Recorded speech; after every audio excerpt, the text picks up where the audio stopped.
Yes, I mean, I think it's definitely. I mean, I think a lot of this is about Sikhs being more visible. I think we're almost like a sort of hidden community at the moment. I know, for example, when you look at locally, it tends to map nationally. And I know in Leicester, even though there's 20,000 Sikhs, we were almost like a forgotten community. A lot of the times, we were the only major community that wasn't, receiving funding on many things, and that's simply because we weren't applying for it. We weren't sitting on the correct seats in the various organisations, councils, bodies, etc. Or the right people weren't, at least, who were representing the community effectively. So, and then that sort of replicates sort of nationally, and then basically now that we're doing a lot more stuff locally, the media see it. The Leicester Mercury, the ITV regionally, the BBC, they see it, and they say, okay, yeah, there's Leicester Sikh Alliance. They've done all this stuff. They've raised all these issues, and then all of a sudden they want the Sikh perspective on things. You've also got that MP who a couple of regional ones that you've got good relationships with. Yeah. So you need all that. So basically, when you're working, when you have events or you're writing press releases, you need to, when you've got a community group there as well, like in Leicester, we've got Leicestershire Sikh Alliance, we've got links with politicians, with the bishop locally, with various different groups and bodies that we can pull into press releases. And a lot of our press releases, when we write them, we'll have a quote from a politician, we'll have a quote from a religious leader. We wrote something about 1984 not so long ago, and we had a quote from the Hindu community saying that the Sikhs need justice and they should have justice.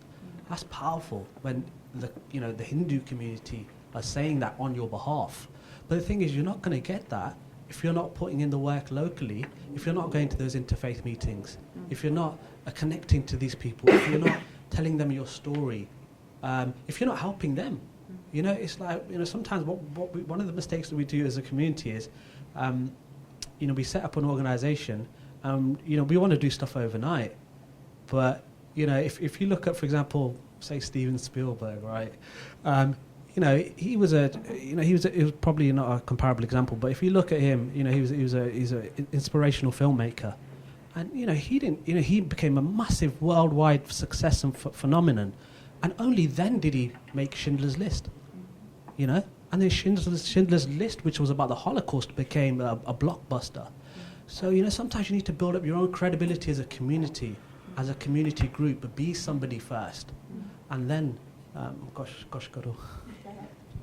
I think if we go back and look at what does success look like, so there's a lot of fantastic Sikh organisations and lots of forums and groups like Leicester Sikh Alliance and Khalsa Aid, Midland Langar Seva, SWAT and Dharam Seva Records. A lot of fantastic Sikh organisations all trying to do, all got different goals and objectives.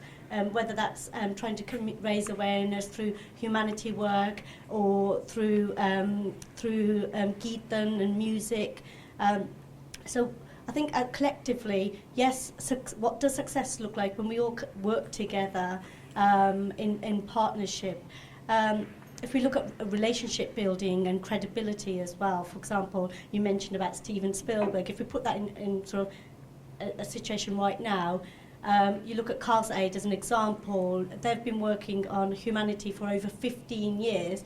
2014 was a very significant year for them in terms of they were catapulted into international media. And it wasn't just overnight success. They weren't expecting that. And one of the reasons sort of behind that was, they went to Somerset and to the Greater London area, and their aim was, we're going to go and help our own citizens, our own UK people right now who need assistance, because their expertise and their leadership is about disaster aid relief agency. They went and helped and took the lead, almost like a fourth emergency services. Yes, from the media's perspective, why was that such a great story? Because you've almost got these complete strangers from across the UK. Blue Turban Brigade, you know, who've just turned up, both men and women, in terms of equality, to go and help, you know, their fellow citizens. And that was a great story. It was unusual, it was relevant, it was timely. So, you know, and in terms of, we're talking about third-party endorsement as well. You know, the media also interviewed local residents. You know, there was also an agency called Flag as well, and you can just see the story hasn't just stopped there. It's continued in terms of the 1 year anniversary is coming up. Carl Said hasn't just stopped, you know, closed up shop and said, right, you know, we've got a lot of international media coverage and we're going to stop here. They've just carried on quietly behind the scenes, doing what they're good at. So from the UK floods, they went to the Balkans and they went to Syria, Iraq, and have continued, you know, obviously helping families in Punjab as well, and have continued. There's a lot of consistency to success, and it isn't just about, oh, I expect the media to cover my story right now. You need to build relationships, you need to build credibility. Ravinder Baji, for example, is a very credible spokesperson. He's got charisma, he's got a great sense of humour.